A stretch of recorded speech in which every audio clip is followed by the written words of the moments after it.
All right, and I'm back for another playtest, this time with a different variation of my list. So this will be a Simic variation piloted, or I guess helmed by Gilanra and Thrasios. Why these two? Gilanra is similar to Malcolm, essentially three mana dork, except although Gilanra can't stockpile mana like Malcolm can stockpile treasures, it can be tapped for mana just like him essentially, and can draw a card when it casts a spell with CMC 6 or greater. That's good.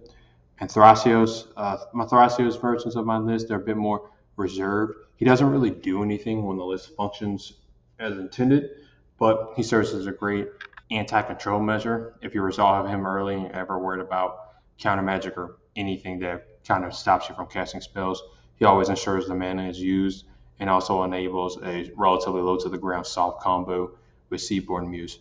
So, general idea of the deck is similar, just in Simic, just throw out fat creatures, draw cards, interact where necessary, and try to win the game. So I will get right to it. So on this opening hand, it's okay. We've got lands, spells. Sakashima's not exactly great in opening hand. Commanders are fine. Thrasios, you don't really get much out of copying him. Gilanra is another mana dork, although it is kind of slow as 4 mana, copy a 3 drop. But with the presence of Whirly Tutor in this hand, and with Resculpt to stop an early Soul Ring, that's usually the biggest worry. Whirly Tutor can go get Sacro Tribe Elder to ramp on turn 2, and then turn 3 Gilanra will give us, let's see, 4. It's 5 mana, and assuming we see a land on either turn to 1 or 3, that curves right into Regal Behemoth. If not, play the Thrasios or a backup plan and go from there. So definitely a keep, and depending whether or not we're on play or draw. Actually, the Whirly Tutor for Sacro Tribe Elder plan stands kind of no matter what, with Resculpt making answer to early Soul Ring. Usually the only concern with this deck. So let's jump right in. All right, finale. Not the best draw in the world, but could be worse. So easy. Flooded Strand, fetch here. Going to go grab a tropical island to fix mana. Only blue fetch lands in hand. If we're playing around like a back to basics effect, there would be consideration to get a basic forest. Usually one forest is enough to, as long as you can get to Gilanra off of one forest, usually the green ramp in the deck will let you get whatever you need after that. Once you have 2, you can cast mostly everything. Let's see, yeah, Kogla is triple green, and that's the, I guess, most green saturation you'll have in a single turn outside of multiple spells. So I'll go to tropical pretty easily. So tropical. And I would probably, if you're on the play, I'd go ahead and Whirly Tutor immediately. I may have thrown Collector Alfie. Yeah, there is a Collector Alfie in here in case someone played a Soul Ring, but again, we already have Resculpt in hand to cover that. So, and we'll stick with the plan again. Even though the mono green version is a bit more defensive, the main reason to play it is to play land ramp as opposed to mana rocks. It's the general idea of the deck is to still be aggressive and force the issue. Our Steve on top will go to the next turn. Draw the Steve. Go ahead and play a basic here. And just play the Steve. No real reason not to sack, and might as well sack him immediately unless there's some creature you want to block.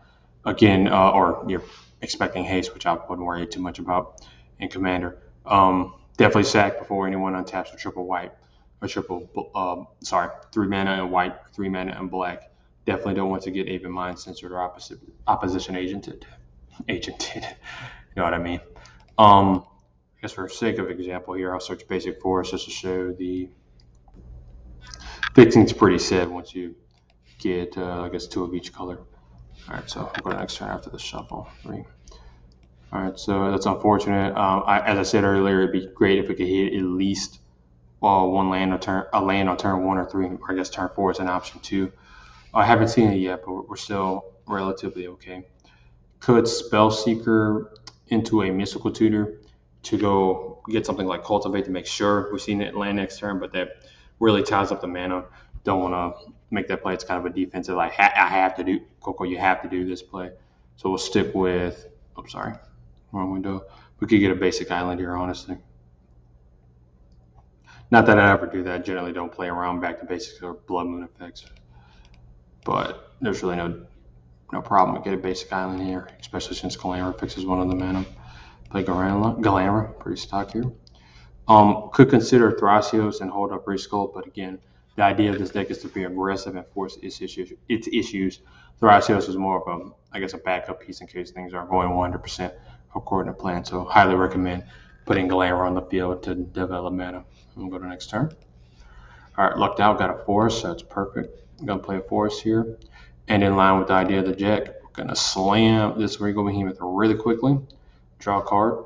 Even if counter magic is up, maybe if someone passed with 2 blue up, I generally find in Commander it's smarter to just jam the threat, because the issue with taking your turn playing around a potential counter spell is that if you're the player that people are looking out for and they're just going to counter you, sure, you could take a turn off and not do anything. But if your other 2 opponents don't play respecting the counter spell, you're gonna basically skip your turn and probably fall very behind. And at least for the style of my deck, it wants to force the issue. I'm not saying it can't play from behind, but you really don't want to fall behind unless you have to, and you very rarely do at this level of Commander. So I definitely recommend jamming here. And just like with the mono blue version, you got backup plans for days. Got Thrasios into a sustainable game plan. Koga to interact next turn. Sakashima to copy something good. Reload on cards with Finale. You definitely don't have to do X more for this card to be worth it. All right, but let's see. Did I draw the card? All right. Got lost in thought. I'm sorry. I think I did. Let's see. Yeah, we drew land. Yeah, we had spells to we drew land, so Coco was off the cast. So let's assume this resolves. It would cause us to become the Monarch. And again, for the purposes of this playtest, let's assume everything goes according to plan, just kind of trying to show the general offensive nature of the deck. In a real game, obviously, something might get into, in which case, just go to the next backup plan. So Regal Behemoth tables, get the crown, cool. I like this card in general because obviously if it's unanswered or you ever get to use it while you have the crown, you effectively have double mana. And it can't, like, assuming it at least resolves and its ETB effect happens, it'll always cantrip. So solid card all around. And Ancient Tomb's a great draw. Okay, and then we'll go to the next turn off of this. Okay, so land will definitely be Ancient Tomb. So now we have a lot of potential here. Let's see.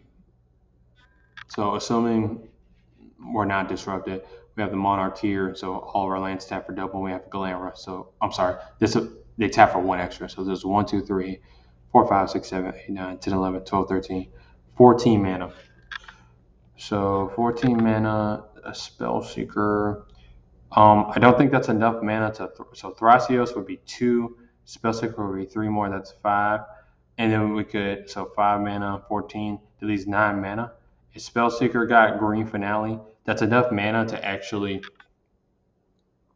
tutor into Seaborn Muse and start the Thrasios Seaborn soft lock with Thrasios Seaborn soft lock with a lot of mana to keep it going, obviously. And that's not bad, but considering we already have Finale in hand and no counter spell, I'd rather just jam this huge card draw spell and force the opponents to have a counter spell. Plus, if this table, you can be pretty sure nobody has spell removal, which I guess tends toward the Seaborn plan, but you might as well jam here if people haven't answered this or if it resolved on the previous turn. So what I would do first is, let's see, consider using Sakashima the Imposter to copy this guy, because then lands will effectively tap for triple, or in the case of Ancient Tomb, add 2 more. So that would be here. So then 3, 6, 9, 9 plus, let's see, 4. That's 13, so we could still do the Finale for Exodus 10 or more. So we would start with that. Sakashima. This gets blown out by spell removal, but again, if somebody had spell removal, they should have killed this already. No way they would, in my opinion, there's no way they should play around cloning the Behemoth. They shouldn't let us untap with all this mana. So we clone that. Lands they effectively tap for triple, or they add 2 additional. And Regal Behemoth is special. Its triggered ability adds 1 mana of any color, so it really fixes your mana super well. So off that, this was tapped for 3, so 3, 6, 9 plus 4, that's 13 mana. Take 2 from the Ancient Tomb. So 13, double blue, that leaves X is 11. So we're doing Finale where X is 11, so let's do it. Just shuffle this in, so we're going to draw 11 cards. 1, 2, 3, 4, 5, 6, 7, 8, 9, 10, 11. All right, that's 11. One tap, 5 lands. 1, 2, 3, 4, 5. Okay, so we already have Sakashima in play, and with the Simic version of the deck, once we have enough mana, Spellseeker is I'll say a 1 card combo. Once you have enough mana in play, it can tutor for all pieces to start an infinite turn loop or the Seaborn soft combo. But in this case, we should be able to go ahead and just go ahead for infinite turns and stop this game right here. Also, misplayed. Should have tapped Gilanra. Forgot all about a Gilanra. Should have tapped him into the finale to draw 1 extra card, but should be fine here. So we'll go ahead and tap this for 3 and take 2. Oops, I'm sorry. Going to solve the equation. Go ahead and get an extra turn. Resolve that. Again, same deal. Got capture and temporal in here. Either one works. Go ahead and do 1, 2, 3, 4, 5. Cast capture. And again, if the finale resolved, nobody really should have anything. So after that, we have triple mana, so we have all the mana we need. Now we just to make sure we don't screw this up. So the most mana efficient way to do this would be we have 6 mana. So Spellseeker to get finale, that leaves 3 mana left. Let's go like this. So let's do Spellseeker. We'll grab Finale of Devastation. It's fine. Morley Tutor works as well, but finale we'll go ahead and put the stuff on the field, and we don't have to worry about drawing extra cards, even though we have the means to do so. So we'll get finale, and with effectively 3 mana, we have enough mana, but proper play would be to play this 3 visits, floating a green mana, go get a basic 4s. It's fine here. Floating a green, 1, 2, 3, float a green yet again. Cultivate. Just go get some islands. In the hand, shuffle. Attack if the opportunity presents itself. It doesn't matter. This deck clearly does not need to attack to win. So we'll go to end of turn, draw a card for being the Monarch. Remember, resolve finale for X is 10 or more, gives no maximum hand size. All right, so untap again. Draw for turn. Unlike the mono blue version, there are no specific special lands that the Simic version is aiming for, so any land is fine. I guess the most special land is Ancient Tomb, really. Might have Cancel Vantress in here. I think I cut that out. No Cancel Vantress, so Ancient Tomb is probably the best raw land overall. Okay, so play this land. So we're going to use Finale here. We could, I guess, if it does lethal on board, we could pump it for a lot just to kill everyone with combat damage. But that doesn't. Then you have to worry about fogs and stuff like that. I'd rather play it super safe. So let's go ahead and do triple. So for 6 mana, and we only need 3 since we're aiming for Eternal Witness. We can have 1 floating here. We'll finale for, so that'd be 5 total. X is 3. So we'll go tutor up Eternal Witness. Eternal Witness being the Archimancer of the Simic version. Excuse me, Archimancer. We'll get capture back in this case. And we have 1 floating. 2, 3, 4, 5. Cast a capture. And much like with the Simic version, we can pay 4 mana to put Sakashima back in hand, and that will create infinite turns.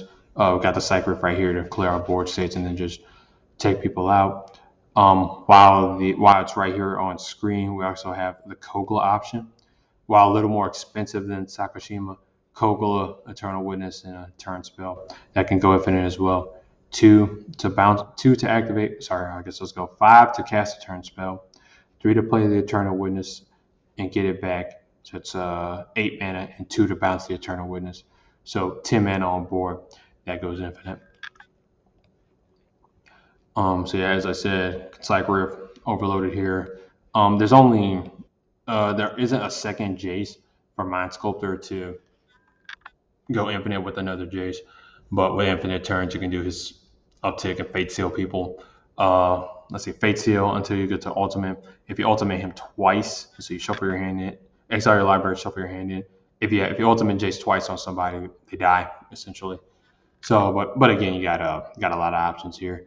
The Simic version of this deck cannot make infinite mana. Usually, once it gets to a point where it's make like 20 mana, it can just kind of win how it wants, or at least not how it wants, but either do just massive amounts of combat damage, or actually no, that's the main way. Planeswalker Ultimates if you get to infinite turns. A little less combo-y than the mono blue version. I guess that's one downside. No real no real counterpart to Tat Spout, Tyrant Infinites, so bounce every permanent you don't control. But you really don't need that. Again, green, the Simic version takes I guess a bit of a turn into the defensive direction so that you don't have to play, I guess, more vulnerable mana rocks.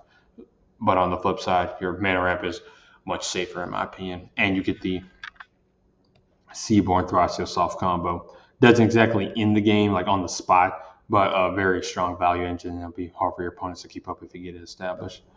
All right, so that'll about wrap it up for the Simic version.